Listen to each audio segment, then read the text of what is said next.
Una tragedia a oltre 1300 metri di quota che ha spezzato 2 vite. Aveva 63 anni Antonella Pagliarani, padovana d'adozione, morta mercoledì insieme al cognato Alessandro Muscinelli, a bordo di un elicottero ultraleggero dopo la caduta in Valle Antrona, in Piemonte. L'incidente è avvenuto intorno alle 11 nei pressi della diga di Campliccioli. Secondo una prima ricostruzione ancora al vaglio degli investigatori, il velivolo avrebbe urtato i cavi della funivia che conduce al lago di Camposecco.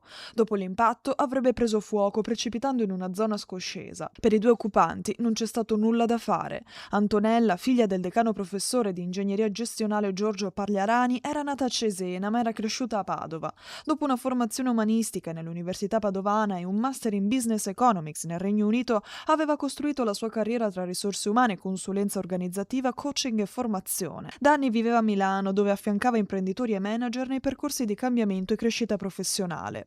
Restano diversi gli interrogativi sulla dinamica del terribile incidente. Bisognerà infatti chiarire perché l'ultraleggero fosse su una zona dove normalmente non si vola. Sull'accaduto indaga la Guardia di Finanza.